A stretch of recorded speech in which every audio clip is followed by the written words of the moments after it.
Uh, and this has to do with something that I'm sure is on most of our minds anytime we happen to turn on the news these days, which has to do with fire, and specifically wildfires. As I'm sure all of you are aware, California classifies this hill as one of its highest, in its highest fire risk category. So specifically, what steps would you take to mitigate this risk?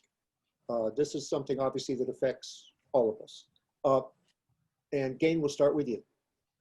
Yes, I'm glad to be starting with this question. I know a lot about fire risk because I'm right above a canyon that the weeds are overgrown, and I get very, very worried that it's going to catch on fire. And I think within the last few years, there was even one over on Silver Spur. LA City has a really, really nice plan. They have every single parcel or lot labeled, earmarked, etc., on a giant map. I think it's linked in with the property tax map. And what they do is, if you don't meet the fire restrictions that their fire departments throughout, I guess, LA City have put out in the guidelines, like the vegetation has to be so far from the house, the hedges can't be over 6 feet to 8 feet maximum.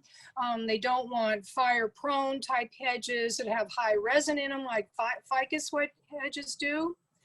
They don't want certain evergreens that just hold on to the heat and radiate all the embers that are particularly fire prone.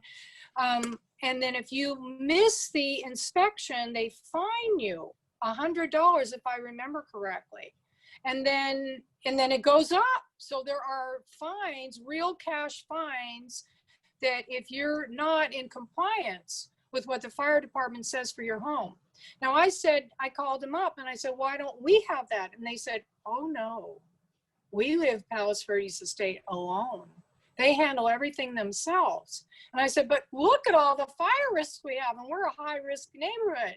And they said, no, we're told not to touch it. I even had the fire truck come out and say, look at this. We have giant, this and that and this and that. And they go, nope, can't do anything because they don't have enforcement powers here.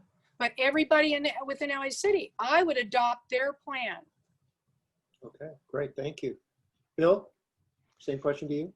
Sure. I talked with some of the fire guys at the fire station about the very question, and so I asked, so we have a lot of brush and things of that nature.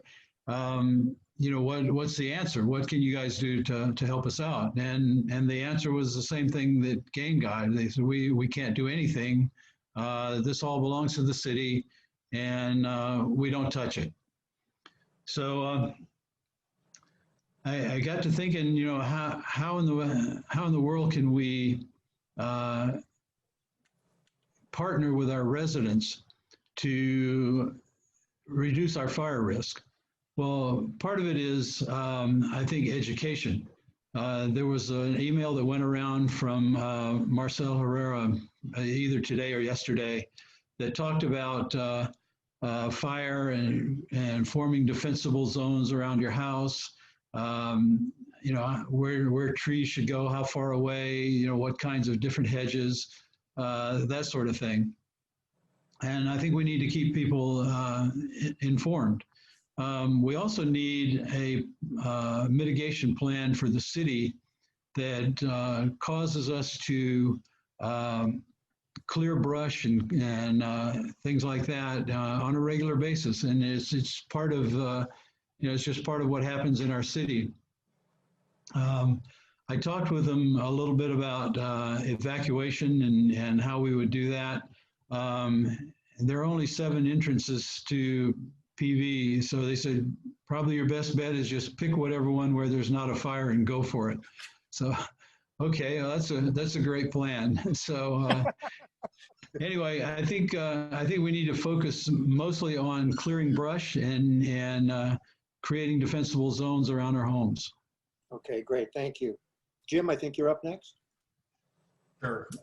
So let me start by saying this. I think it's I think it's worth noting, I think we're about an hour and a half into this, and by my count, I think this is the first question that hasn't been finance related.